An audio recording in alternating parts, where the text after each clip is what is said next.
IPS Sanjana Singh सादे कपड़ों में अपनी अभी बुआ की छोटी बेटी के साथ एक ऑटो रिक्शा में बैठकर मॉल में शॉपिंग करने जा रही थी। तभी रास्ते में एक चेक पोस्ट पर पुलिस ने ऑटो रिक्शा को रोक लिया। इंस्पेक्टर विजय सिंह ने ऑटो चालक से कागजात की मांग की और कमी निकालते हुए रिश्वत की मांग शुरू कर दी। पुलिस इंस्पेक्टर ने कहा, तुम्हारे वाहन का इंश्योरेंस नहीं है, पोल्यूशन सर्टिफिकेट नहीं है, चालान तो कटेगा ही। ऑटो चालक हाथ जोड़कर बोला, साहब मुझसे गलती हो गई, कागज मेरे पास हैं लेकिन घर पर छूट गए हैं, मैं कल दिखा दूंगा, कृपया माफ कर दीजिए। इंस्पेक्टर विजय सिंह ने सख्ती से कहा, नहीं, चालान तो कटेगा। अगर चालान नहीं कटवाना चाहते तो 4,000 रुपये दे। ये सुनकर आईपीएस संजना सिंह चुपचाप पूरी घटना देख रही थी। ऑटो रिक्शा वाला विनम्रता से कहता है, साहब अभी तो मैं घर से निकला हूं, दिन की शुरुआत ही हुई है, मेरे पास पैसे नहीं है, अभी तक मैंने एक भी रुपया नहीं कमाया है, मैं आपको कहां से पैसा दूं। पुलिसकर्मी तंज कसते हुए जवाब देता है, तुमने कल तो कमाया होगा, वह पैसा कहां गया, उन्हीं पैसों में से दे दो। ऑटो चालक ने निराश स्वर में कहा, साहब वह पैसे तो कल ही खर्च हो गए, मेरे पास सच में पैसे नहीं हैं, आप मुझे माफ कर दीजिए, आगे से ऐसी गलती कभी नहीं करूंगा, मैं हमेशा अपने कागज साथ रखूंगा। इस पूरी बातचीत के दौरान आईपीएस संजना सिंह, जो ऑटो के पीछे बैठी थी, चुपचाप सब कुछ देख और सुन रही थी। जब police inspector Vijay Singh auto rickshaw वाले पर रोब डालते हुए कहा, अबे गरीब भिखारी, तेरे पास 4,000 रुपये नहीं है, किसी भी तरह से मुझे 4,000 रुपये दे, नहीं तो तेरी ऑटो रिक्शा को जब्त कर ली जाएगी। रिक्शा वाला बोला, सर मैंने क्या किया है जो मेरी ऑटो और रिक्शा आप जब्त करेंगे? मैंने कोई बड्ढा अपराध किया है जो आप मेरा ऑटो रिक्शा को जब्त करेंगे? यह सुनते ही इंस्पेक्टर आग बबूला हो गया और उस ऑटो ड्राइवर को एक थप्पड़ जड़ दिया और बोला, मुझसे जवान लड़ता है, तेरी इतनी औकात है। यह देखकर आईपीएस संजना सिंह को गुस्सा आ गया। वह ऑटो से उतरकर उनके पास गई और उन्होंने पुलिस वाले से कहा, आपको इस ड्राइवर को थप्पड़ मारने का अधिकार किसने दिया? यह कोई तरीका है? यह भाई रोज मेहनत करके गाड़ी चलाता है, इसी कमाई से इसके घर का चूल्हा जलता है, अगर इससे कोई गलती हुई है तो आप इसे रिश्वत और थप्पड़ मारोगे और इसकी ऑटो को जब्त करोगे। यह कैसा कानून है? यह गरीब आदमी आपका पेट भरने नहीं आया बल्कि अपने घर का पेट पालने निकला है। उस समय आईपीएस संजना सिंह नीला सलवार सूट और चप्पल पहने हुए थी और साधारण कपड़ों में थी। वे अपनी बहन रेणु के लिए कपड़े खरीदने के लिए मॉल में जा रही थी। पुलिस वालों को लगा कि यह कोई आम आदमी है जो उनसे इस तरीके का सवाल जवाब कर रही है। आरती की बात सुनकर सब इंस्पेक्टर विजय सिंह और भड़क गया। उसने तीखे स्वर में कहा, तू मुझे सिखाएगी कि मुझे क्या करना चाहिए? बीच में बोलने किसने कहा? ज्यादा बकवास मत कर वरना तुझे भी हवालात दिखा दूंगा। मैं पुलिस हूं, चाहूं तो अभी गिरफ्तार कर लूं, ज्यादा अकड़ मत दिखा, समझी? विजय सिंह को बिल्कुल अंदाजा नहीं था कि जिससे वह इस लहजे में बात कर रहा है वह दरअसल एक आईपीएस अधिकारी है। आरती ने शांत रहते हुए कहा, सर आप पुलिस वाले हैं तो क्या लोगों को लूटेंगे, गरीबों से जबरन रिश्वत लेंगे? ये जो आप कर रहे हैं ये न सिर्फ गलत है बल्कि कानून के खिलाफ भी है। आरती की बात सुनकर विजय सिंह आपा खो बैठा। उसने गुस्से में आरती को थप्पड़ मार दिया और बोला, तू मुझे कानून सिखाएगी? तुझे उसी वक्त से देख रहा हूं, बहुत ज्यादा बड़बड़ा रही है। तुझे लगता है कि तुझे मुझसे ज्यादा कानून आता है? ज्यादा गुस्सा मत दिला वरना तुझे और तेरी बहन रेणु दोनों को जेल में सड़ा दूंगा। चलो जल्दी ऑटो लेकर भागो यहां से। ऑटो चालक ये सब देखकर डर के मारे चुप था। वहीं आरती ने अपने गुस्से को काबू में रखा। वह जानबूझकर अपनी पहचान उजागर नहीं कर रही थी क्योंकि वह देखना चाहती थी कि सब इंस्पेक्टर विजय सिंह कितनी हद तक गिर सकता है। फिर वह ऑटो रिक्शा पर बैठे। कुछ देर बाद ऑटो ने उन्हें कपड़ों की मॉल पर उतार दिया। आरती ने अपनी बहन रेणु को अंदर ले जाकर उसके लिए सुंदर सुंदर कपड़े खरीदे। बाहर से भले ही आरती शांत दिखाई दे रही थी लेकिन मन ही मन उसने ठान लिया था, इस सब इंस्पेक्टर विजय सिंह को सबक सिखाना ही होगा। कानून का मजाक उड़ाने वाले ऐसे अफसर थाने में रहने के लायक नहीं है। मॉल से लौटने के बाद आरती ने सोच लिया कि क्यों ना थाने जाकर यह पता लगाया जाए कि वहां का माहौल कैसा है।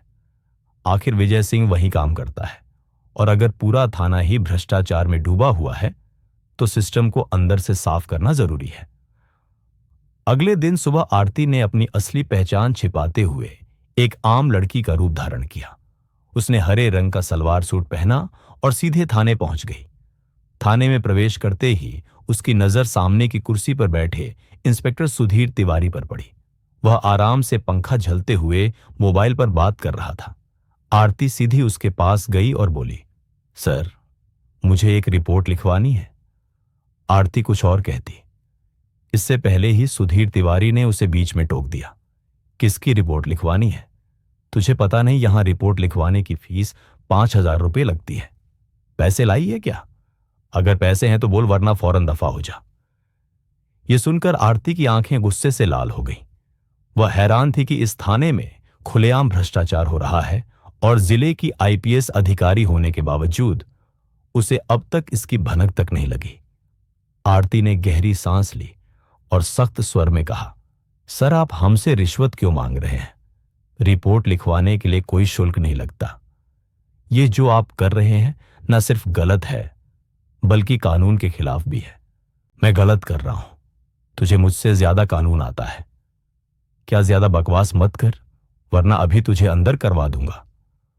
आरती समझ चुकी थी कि यह इंस्पेक्टर भी उसी रास्ते पर है जिस रास्ते पर विजय सिंह था।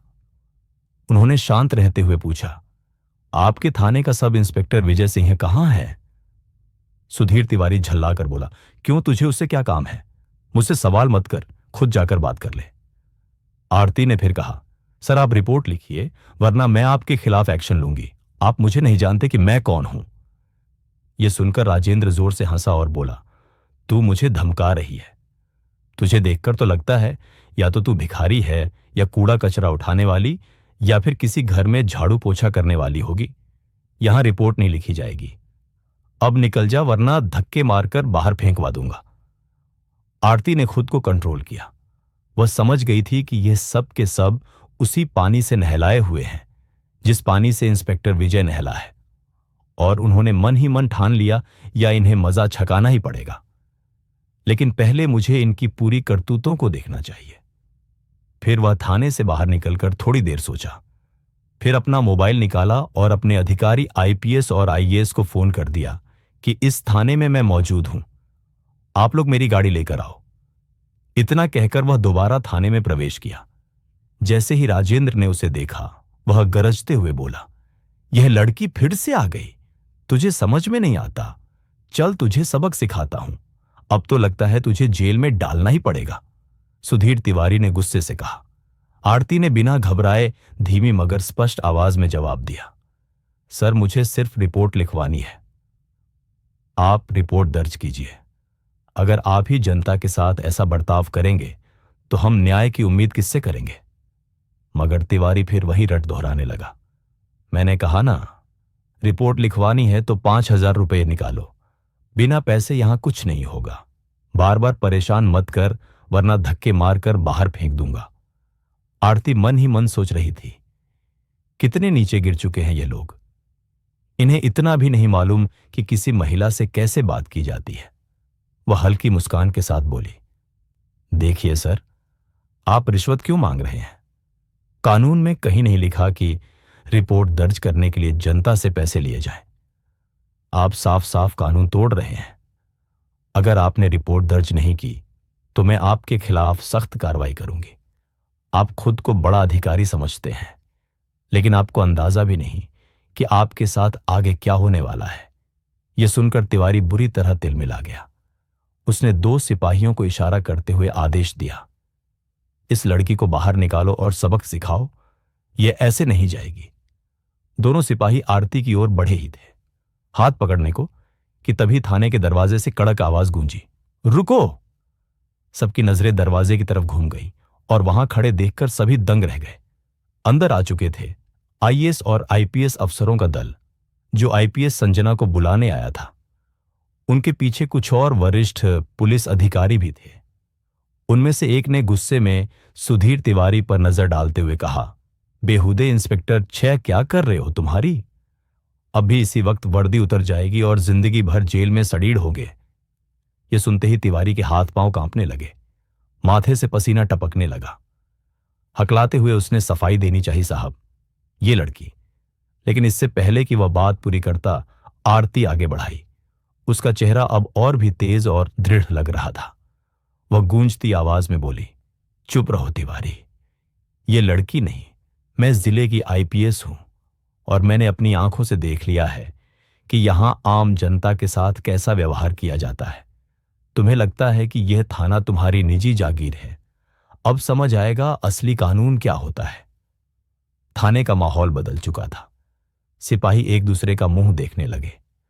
जिन दो सिपाहियों ने अभी अभी आरती को पकड़ने की कोशिश की थी, वे डर के मारे पीछे हट गए।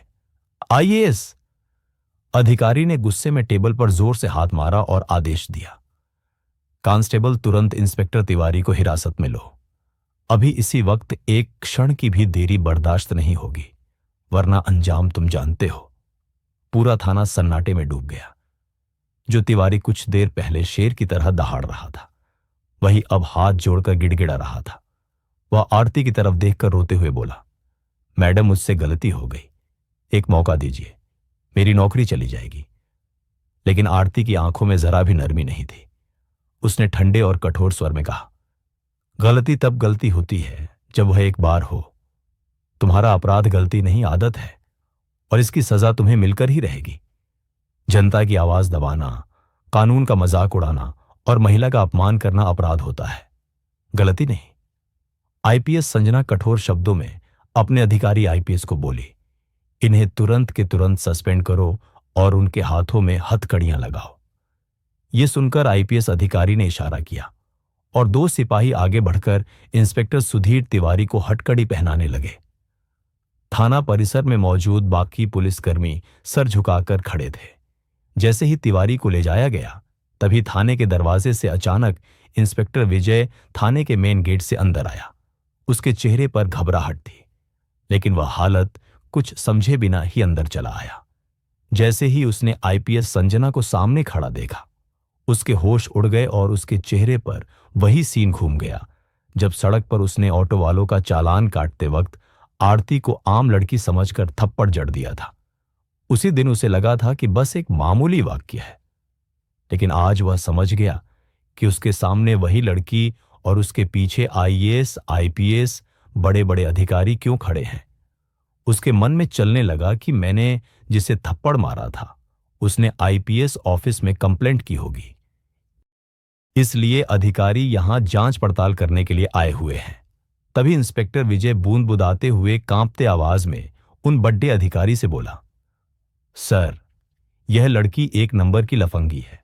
जब मैं एक ऑटो वाले का चालान काट रहा था, तो यह मुझसे भिड़ डच गई और मुझे थप्पड़ मारने लगी। तो मैं इसे कुछ भला बुरा कहा तो यह आईपीएस ऑफिस में जाकर कंप्लेंट कर दी, जिससे आप लोगों ने यहां आकर सुधीर तिवारी को गिरफ्तार कर लिया। बल्कि आप लोगों को इस लड़की को गिरफ्तार करना चाहिए था। यह बात सुनकर पुरथाने में सन्नाटे छा गए, मानो कुछ बड़ा होने वाला है। तभी आईपीएस अधिकारी गुस्से में एक एक थप्पड़ विजय के गाल पर लगा दी और कड़क आवाज में बोले, इंस्पेक्टर विजय, तुम हद में रहो। तुम जिनके बारे में बोल रहे हो, तुम नहीं जानते कि यह महिला कौन है। ये बातें सुनते ही इंस्पेक्टर विजय की मानो दिल का दौरा पड़ गया हो। उसने कांपते और एकदम डरते हुए आवाज में बोला, सर, आप क्या बोल रहे हैं? आखिर ये मैडम है कौन? इससे पहले आईपीएस अधिकारी कुछ बोलना चाहा, तभी आईपीएस संजना ने उसकी तरफ सीधी नजरें डाल दी। उनकी आंखों में वही आग थी जो उस दिन सड़क पर थप्पड़ खाते वक्त दबी हुई थी। आईपीएस संजना तेज और गंभीर स्वर में बोली, याद है, वही थप्पड़ आज तुम्हें अपनी पूरी जिंदगी पर भारी पड़ने वाला है। इंस्पेक्टर विजय, उस दिन तुमने सोचा होगा कि एक आम लड़की को नीचा दिखाकर तुम जीत गए, लेकिन असलियत यह है कि उस थप्पड़ ने मेरी आत्मा को नहीं, बल्कि तुम्हारे पूरे सिस्टम की गंदगी को उजागर कर दिया। तुमने सिर्फ मुझे नहीं मारा था, बल्कि उस जनता की आवाज को मारा था जो तुमसे न्याय की उम्मीद करती है। थाने के भीतर ऐसा सन्नाटा पसर गया, मानो किसी ने सबकी आवाज छीन ली हो। विजय का चेहरा पल भर में फीका पड़ गया था। होठ कांप रहे थे, पर आवाज जैसे गले में ही अटक गई। तभी आरती ने गंभीर स्वर में कहा, आज मैं सिर्फ आईपीएस बनकर नहीं आई हूं, बल्कि उन तमाम लोगों की तरफ से खड़ी हूं जिन्हें तुम्हारे जैसे अफसर हर जगह बेइज्जत करते हैं, चाहे सड़क पर हो, थाने में या दफ्तर में। तुझे लगा था कि वर्दी पहन ली तो खुद को भगवान समझ सकता है, लेकिन आज तुझे पता चलेगा कि कानून सबके लिए बराबर है, पुलिस वालों के लिए भी। बस इतना कहकर आरती ने टेबल पर एक तगड़ा थप्पड़ मारा। डर के मारे सब चौंक गए और चिल्लाई, कांस्टेबल इंस्पेक्टर विजय को गिरफ्तार करो, वर्दी उतारो और सस्पेंशन की रिपोर्ट अभी बनाओ। आईपीएस अफसर ने बिना एक सेकंड गंवाए इशारा किया। 2 सिपाही आगे बढ़े, विजय के हाथ में हथकड़ी डाल दी। बेचारा बुरी तरह कांप रहा था। गिड़गिड़ा के बोला, मैडम प्लीज माफ कर दीजिए, गलती हो गई, मैं पहचान नहीं पाया था। लेकिन आरती ने उसकी बात बीच में काट दी। कानून किसी की पहचान नहीं पूछता इंस्पेक्टर, सबके लिए बराबर है तेरी माफी से। जनता का दर्द कम नहीं होगा, अब अदालत तय करेगी। पूरा थाना सुन रहा था। पहली बार सबके दिमाग में यह बात घर कर गई। अब इस जिले में जो भी जनता पर जुल्म करेगा, उसकी जगह सिर्फ सलाखों के पीछे है। सुधीर तिवारी और विजय को हथकड़ी पहनाकर बाहर लाया गया तो बाहर खड़ी भीड़ में हलचल मच गई। लोग एक दूसरे से फुसफुसा रहे थे। यकीन ही नहीं हो रहा था। जिले के 2 बड़े अफसर आज कानून में फंसे बैठे हैं। आईपीएस अफसर ने मीडिया को साफ साफ बोल दिया, अब से इस जिले में दादागिरी नहीं, कानून चलेगा। चाहे पुलिस वाला हो, नेता हो या आम आदमी गलती करेगा तो सजा मिलेगी। भीड़ ने ताली बजाई। कुछ लोग मोबाइल से वीडियो बना रहे थे, जैसे कोई ऐतिहासिक पल हो। सिपाही दोनों को जीप में बैठाकर सीधा जेल ले गए। जेल के गेट पर गाड़ी रुकी तो खुद जेलर बाहर आ गया। आरती और आईपीएस अफसर ने आदेश दिया, इनको कैदी बना दो। आज से यह अफसर नहीं, अपराधी है। फिर दोनों की वर्दी उतरवा दी गई, सफेद कैदी वाली ड्रेस पहना दी। चेहरों पर शर्म, गुस्सा, पछतावा सब एक साथ दिख रहा था। लोहे की सलाखों के पीछे धकेला गया तो सुधीर तिवारी रोने लगे। विजय बड़बड़ाया, अगर उस दिन थप्पड़ ना मारा होता तो शायद आज यह दिन नहीं देख